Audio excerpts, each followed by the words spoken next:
ایک دن نا حضرت ابراہیم مہمان کے بغیر کھانا نہیں کھاتا. ایک نا بزرگ ملے باہر سے، بزرگ بابا جی ملے تو کہتے ہیں آؤ میرے ساتھ کھانا کھاؤ. حضرت ابراہیم کہتے ہیں بیٹھ کے بابا جی کھانا کھانے لگے تو حضرت ابراہیم کہتے ہیں پڑھو بسم اللہ. کیا پڑھو؟ آپ بھی پڑھا کرو. جب بھی کھانا کھاؤ نا تو پہلے کیا پڑھا کرو؟ جب بھی وضو کرو نا تو سب سے پہلے کیا پڑھا کرو؟ بسم اللہ بسم اللہ بسم اللہ. ہر بات پر بسم اللہ. کہتے ہیں پڑھ بسم اللہ. بابا جی کہتے ہیں وہ کیا ہوتا ہے؟ مجھے نہیں آتا. وہ کیا ہوتا ہے؟ مجھے نہیں آتا. میری زبان موٹی ہو گئی ہے، مجھے کوئی پتہ نہیں ہے. روٹی کھلانی ہے تو کھلاؤ.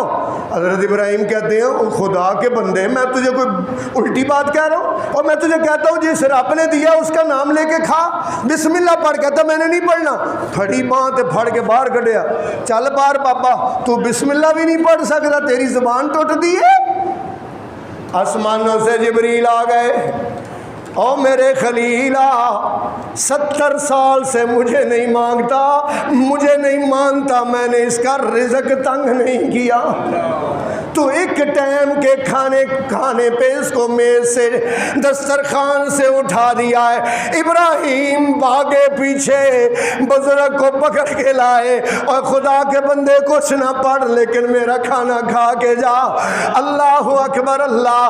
مہمان نوازی کی کس قدر زیادہ اہمیت ہے. رسول اللہ صلی اللہ علیہ وسلم کے پاس ایک مہمان آیا اور اللہ کے رسول نے اپنے بستر پہ لٹایا.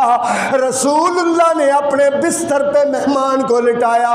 رات اس نے آپ کے بستر پر پخانہ کیا.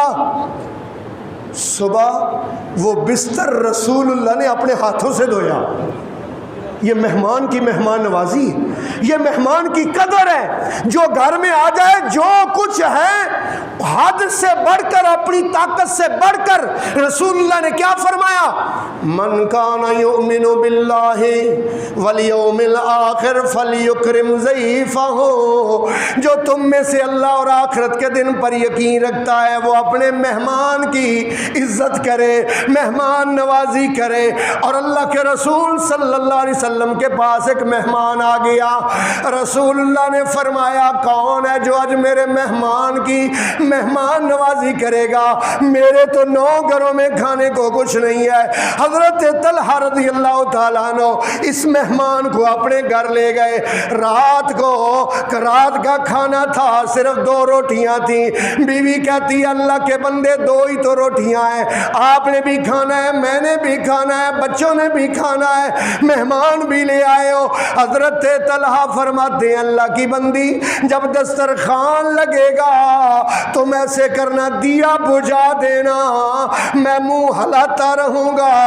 رسول اللہ کا مہمان کھانا کھاتا رہے گا، رب راضی ہوتا رہے گا.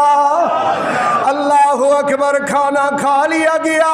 فجر کی نماز میں حضرت طلحہ حضور کے پاس نماز پڑھنے گئے. سرکار نے فرمایا طلحہ رات کو تو نے کون سا عمل کیا ہے کہ رات جبریل میرے پاس آئے ہیں اور رب کا پیغام لے کے آئے ہیں. وَيُؤْثِرُونَ عَلَىٰ أَنفُسِهِمْ وَلَوْ كَانَ بِهِمْ وَلَوْ كَانَ وَيُؤْثِرُونَ عَلَىٰ أَنفُسِهِمْ وَلَوْ كَانَ بِهِمْ خَصَاصَةٌ وَمَن يُوقَ شُحَّ نَفْسِهِ. اللہ فرماتے ہیں وہ اپنے آپ پر دوسروں کو ترجیح دیتے ہیں. اب ہم کیا کرتے ہیں؟ جو کچھ ہو میرے پیٹ میں آ جائے، میرے بچوں کے پیٹ میں آ جائے.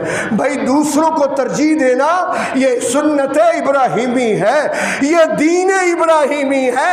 مہمان نوازی حضرت ابراہیم کا دین ہے.